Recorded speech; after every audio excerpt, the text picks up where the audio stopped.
तमाम प्रकार के उद्योग व्यापार व्यवसाय युवाओं के लिए रोजगार के जो अवसर चालू किए। आप अपनी कोई बड़ी होटल खोलो, उदाहरण के लिए आप 50 करोड़ की होटल खोलते हो तो 50 करोड़ की होटल में हमारी तरफ से 30% की सब्सिडी आपके लिए भी रहने वाली है कि हमारे लोग काम धंधा करें। ये जो सर्विस सेक्टर है, होटल हो, हॉस्पिटल हो, इसमें बड़े पैमाने पर लोगों को रोजगार मिलता है। ऐसे ही नहीं, अगर आप कोई होटल के अलावा हॉस्पिटल भी खोलोगे, 100 करोड़ का हॉस्पिटल खोलो, 50 करोड़ का हॉस्पिटल खोलो, उस पर भी 30 करोड़ का अनुदान हमारी सरकार के माध्यम से देने वाले। इतना ही नहीं, अगर रोजगार आधारित उद्योग धंधा आप लगाते हो जिसमें लोगों को रोजगार मिलेगा, तो आप 2000 की 4000 लेबर की कोई इंडस्ट्री खड़ी करते हो तो प्रति लेबर 5000 रुपया महीना 10 साल तक सरकार आपको देगी। आप कारखाना चलाओ अपना आराम के साथ, हमारे लोगों को रोजगार दो, बदले में सरकार आपको मदद करेगी। ये एक नहीं, ऐसी इसमें बड़ी सारी इंडस्ट्रियां लगी, कई सारी इंडस्ट्रियां लगी, जैसे रेडीमेड गारमेंट्स की है, खिलौने बनाने वाली है, ऐसी बहुत सारी है।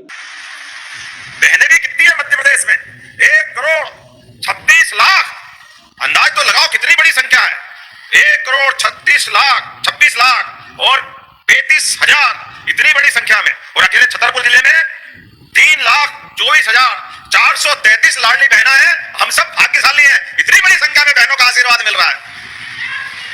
जय जय श्री राम। ये कांग्रेसी कहते थे कि ये सरकार केवल बनाने के लिए लाडली बहना है, ये पैसे नहीं दे सकते। सुन लो कांग्रेसी, तुमने गए साल भी बोला था, उसके 1 साल पहले चुनाव के टाइम पे तुमने कहा था कि ये देने वाले नहीं है। अरे ये हमारी सरकार है, हर महीने बहनों को खाते में पैसे आ रहे हैं। अभी यह सिंगल क्लिक से 1857 करोड़ रुपए एक झटके में बहनों के खाते में गए। जोरदार अभिनंदन करो।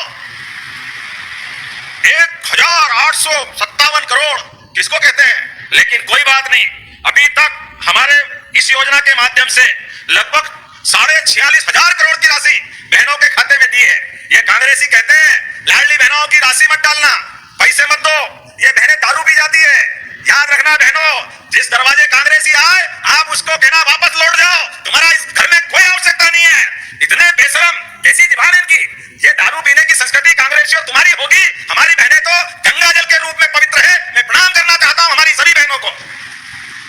बहनों के हाथ में पैसे जाए, बहनें एक एक पैसे का सदुपयोग करके अपने परिवार के लिए, बच्चे की दवाई, बच्चे की पढ़ाई लिखाई, किताब कापी, पूरे परिवार के लिए वो पैसा बचाती है। और कितना अच्छा लगता है बहनों के लिए। हमारी तो साल में एक बार रक्षाबंधन होता था, अब तो हर महीने रक्षाबंधन बनता है। हमारी लाडली बहनों का क्या आशीर्वाद मिलता है। बहनों के हाथ की बजती ताली ऐसा हमारी उम्र बढ़ाती है और कांग्रेसियों की छाती धक धक धक धक धक करती रहती है। जागी रही भावना जैसी, प्रभु मुहूर्त देखी दिन जैसी। कांग्रेसियों ने, तुमने कभी 2 पैसे हाथ में बहनों को नहीं दिए। ये तुम्हारी सरकार के समय कितने कष्ट उठाती थी बहनें। आज बहनों को प्रधानमंत्री के माध्यम से पक्का मकान मिलता है। जोरदार अभिनंदन प्रधानमंत्री नरेंद्र मोदी जी के लिए। उज्ज्वला गैस कनेक्शन आपके लिए, उज्ज्वला गैस कनेक्शन में भी लगभग 450 रुपया हर महीने हमारी सरकार के माध्यम से बहनों के खाते में देते हैं। योजनाओं से जुड़ी जानकारी के लिए चैनल को अभी सब्सक्राइब करें ताकि नई योजना की जानकारी आपके फोन में सबसे पहले पहुंचे। अपने आंखों से अपने भाइयों को जोरदार अभिनंदन करें इन सारी भावनाओं के लिए। यह हमारा रिश्ता परमात्मा करे किसी की नजर नहीं लगे।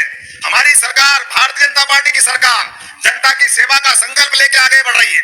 एक एक बहन की जिंदगी बेहतर से बेहतर हो जाए, किसान के लिए भी सभी प्रकार के साधन जुटा करके उसकी जिंदगी भी अच्छी रहे।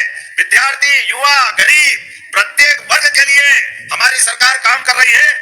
और युवाओं को रोजगार दिलाने के लिए, गरीबों की जिंदगी बेहतर करने के लिए, किसान और महिला की जिंदगी बेहतर करने के लिए एक बड़े प्रोजेक्ट का वहां आपने शुभारंभ किया और यहाँ गौशाला के अंदर हमको प्रोत्साहन देने आए। जोरदार अभिनंदन करें। मध्य प्रदेश की धरती पर मैं आपका स्वागत करता हूं, अभिनंदन करता हूं और लगातार आपका ये मार्गदर्शन मिलता रहेगा। इसी उम्मीद के साथ आपका लिए हमारे पास तो एक और बड़ा प्रोजेक्ट है। अगला वर्ष हमारा किसान कल्याण वर्ष है, कृषि उत्सव वर्ष के रूप में मनाने वाले हैं। माननीय भाई साहब, आपके मार्गदर्शन में मध्य प्रदेश सरकार अपने राज्य के किसानों की बेहतरी के लिए और बड़ा संकल्प करने वाली है। उनके साथ हमारे माननीय गृह मंत्री जी, माननीय प्रधानमंत्री जी लगातार नवाचार को, अच्छे कामों को प्रोत्साहन दे रहे हैं। और खासकर ये बताना चाहूंगा, हमारे प्रदेश के अंदर किसानों की आय बढ़ाने के लिए, दूध का उत्पादन बढ़ाने के लिए भी बनासकांठा से नेशनल डेयरी डेवलपमेंट बोर्ड, और आप सहकारिता मंत्री भी हैं, इस नाते से किसानों की आय,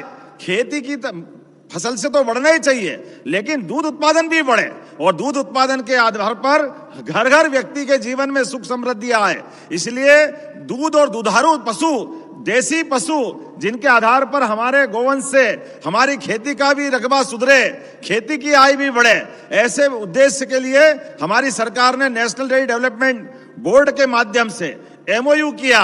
वो दूध उत्पादन में भी पशु जिनका दूध ज्यादा उत्पादन होता है, ऐसे कई काम बढ़ा रहे हैं। जब हम गौशाला बढ़ा रहे हैं तो घर घर गोपाल, जिनके घर गाय वो गोपाल, इसलिए गोपाल कृष्ण भगवान की हमने प्रयास किया कि गौशालाओं के अलावा घर घर दूध का उत्पादन बढ़ाना चाहिए, उनको अपनी दूध की सही दाम मिलना चाहिए और उन्नत पशुओं की नस्ल घर घर पहुंचना चाहिए। इसलिए आपने कहा था पिछली बार 2024 दिसंबर में कि अभी राज्य में 9% दूध का उत्पादन होता देश के आधार पर। आपके आशीर्वाद से 5 साल में योजनाओं से जुड़ी जानकारी प्राप्त करने के लिए चैनल को अभी सब्सक्राइब करें ताकि नई योजनाओं की जानकारी आपके फोन में सबसे पहले पहुंचे। लेकिन अभी अभी आंकड़ा आया है पशुपालन विभाग के द्वारा, अभी हमने 12,000 लीटर दूध का प्रति दुग्ध संघ हमारे पास ये आंकड़ा आया है। 25% खरीदने के आधार पर बढ़ा है, लेकिन इसको 20% तक ले जाना है। और कई लोग सोचते थे कि अब लाडली बहना चलेगी कि नहीं चलेगी, लेकिन मैं मुख्यमंत्री जी आपको धन्यवाद देता हूं, लाडली बहना चल रही है और हर एक वचन को पूरा करने की दिशा में आप आगे बढ़ रहे हैं। और जब मैंने कहा था उस समय के 1,500, 1,250, 1,500 और बढ़ते बढ़ते 3,000 तक पहुंचेगा, तो 1,500 तक पहुंचा दिया है। मैं हृदय से धन्यवाद देता हूं। जो कहते हैं वो हम करते हैं, ताली बजा के करो भाई साहब, जो हम कहते हैं वो करते हैं। जहां जहां पांव पड़े भैया के ताता बंटा ढाल। लेकिन बहनों के सशक्तिकरण का जो काम प्रधानमंत्री श्रीमान नरेंद्र मोदी जी के नेतृत्व में हो रहा है और यहां मोहन यादव कर रहे हैं, वो सचमुच में अद्भुत और अभूतपूर्व है। और इसलिए लाडली बहना चिंता मत करना, लगातार आगे बढ़ते जाना है, तुम्हारी जिंदगी बदलना है। भारतीय जनता पार्टी को जो अभियान चालू हुआ वो लगातार निरंतर जारी रहेगा। महिला सशक्तिकरण हमारी पहली प्रतिबद्धता है। प्रधानमंत्री जी के आशीर्वाद से हमने सर्वे करवाया पूरे देश में भी, मध्य प्रदेश में भी, बासोदा और विदिशा में भी। मेरी बहनों और भाइयों, जो गरीब कच्चे घरों में रहते हैं, जिनके पास रहने का पक्का मकान नहीं है, उनको कच्ची झोपड़ी में नहीं रहने दिया जाएगा। हर एक को पक्का मकान बनाने का पैसा दिया जाएगा। यह संकल्प है भारतीय जनता पार्टी का, हमारे प्रधानमंत्री जी का, और उसको पूरा करेंगे। मध्य प्रदेश में भी मोहन जी और मध्य प्रदेश की सरकार के माध्यम से सर्वे हो गया है और विदिशा जिले में भी 1 लाख से ज्यादा नाम, 1.25 लाख के आसपास नाम आए। बासोदा में भी मुझे लगता है कि 25-30 हजार मकान होंगे। इसके पहले PM जनमन के 17,000 मकान मैंने यहां बासोदा और विदिशा में स्वीकृत किए हैं। PM जनमन योजना के माध्यम से सड़कें भी हमने स्वीकृत की है और प्रधानमंत्री ग्राम सड़क योजना के 4थे चरण में भी मध्य प्रदेश को सड़क देने में कोई कंजूसी नहीं होगी। प्रधानमंत्री जी के आशीर्वाद से वो काम किया जाएगा। ये सारी चीजें चल रही है, मकान हो, आजीविका मिशन हो, सड़कें हो। मनरेगा के अंतर्गत भी अकेले विदिशा जिले को 80 करोड़ रुपए की राशि इसी साल हमने दी है और उसमें एक परिवर्तन और हमने किया है कि मनरेगा की राशि का 65% पैसा पानी बचाने के काम में लगेगा। खेत, तालाब, बलराम ताल जैसी योजना बनाने के काम में लगाया जाएगा। भारत सरकार में बैठ के हमने फैसला किया है। ये सारे अभियान चलेंगे प्रधानमंत्री जी के नेतृत्व में। एक वैभवशाली भारत, गौरवशाली भारत, संपन्न भारत, समृद्ध भारत और शक्तिशाली भारत के निर्माण का महायज्ञ चल रहा है। योजनाओं से जुड़ी जानकारी प्राप्त करने के लिए चैनल को अभी सब्सक्राइब करें ताकि नई योजनाओं की जानकारी आपके फ़ोन में सबसे पहले पहुंचे। युवाओं के लिए रोजगार का इतना बड़ा निवेश लेकर के लगातार आगे चल रहे हैं। लगभग 8.5 लाख करोड़ से ज्यादा का निवेश आज मध्य प्रदेश के अंदर लगने जा रहा है। तो यह हमारे प्रधानमंत्री जी का विजन और जनता के प्रति जनकल्याणकारी भावनाओं के आधार पर हमारी सरकार के एक के बाद एक सौगातों पे सौगातें देने का यह निर्णय भी है और आप सब साक्षी भी बने।